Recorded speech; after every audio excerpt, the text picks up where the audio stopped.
praying before a crucifix, and the Lord explained to me that he was going to give me an experience of heaven. Initially, this was difficult for me because I didn't know what to expect. The Lord brought me deeper into the prayer, and then I heard sounds, and the Lord said, okay, open your eyes. I want you to look. Open your eyes.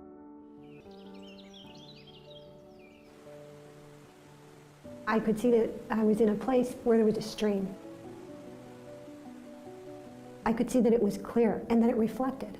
And I could understand in a different way how water reflects. I thought, how could I not have seen this before? The sound of the water coming over the rocks produced so many different sounds, and it seemed like I could hear them all at once. And it made it sound like an orchestra. Now you might say, so you were experiencing everything intensely, and I would say, no, it felt very natural. It didn't seem hyper intense. It felt just normal, and yet beautiful. The Lord had goals for those experiences for me, and so he drew me into his goals.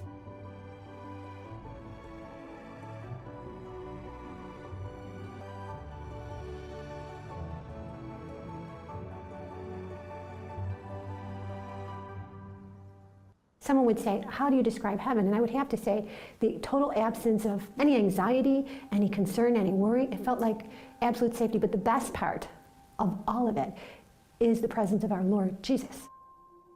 That is different than here because he is like totally present to you.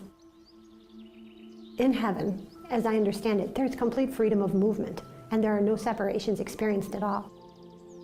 I initially experienced a valley, which I called the Valley of Solitude, because there was such aloneness in it, such beautiful solitude.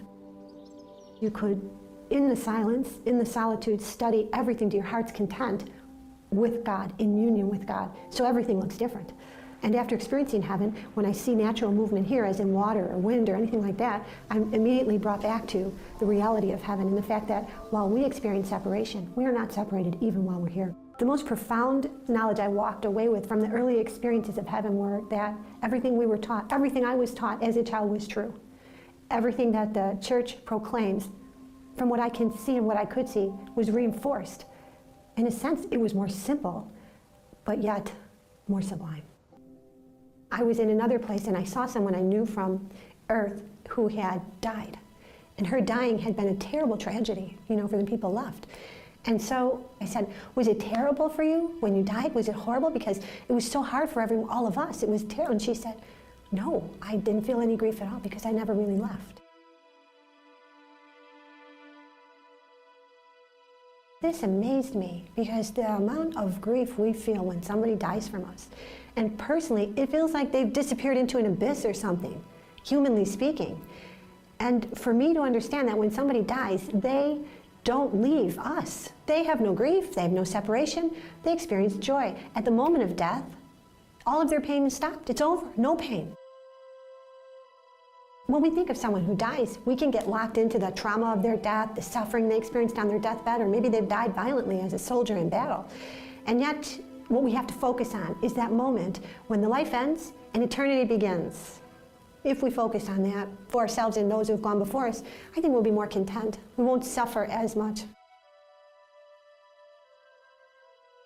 People have different understandings of a spiritual being and our human being. And at the time of death, we have to think not so much of a body's process of dying, but there's no need for the spiritual person in the world anymore. And so I think of it as this place in my soul that is here. I know God is with me. And I am allowed to go back into eternity for God's purposes and plan. And at the time of my death, what will happen is I won't go out anywhere. I will just close down. And the eternal part of me will go into eternity. And so when we think of someone dying, they're already gone. It's so beautiful. The moment of death is a mystery, and yet a simple thing. It's just a completion. We can't think of the body in the room. We have to think of the person in heaven, in God's jurisdiction, in the kingdom of heaven. And when you die, people think of the death, the moment of death, and they think of, oh, the eyes close, the body becomes still. They shouldn't think that. They should think, the eyes close here, and simultaneously, the eyes open in heaven. So we have to rejoice around the body of a loved one, because their eyes have opened in heaven in the same way that the Lord allowed mine to, prematurely.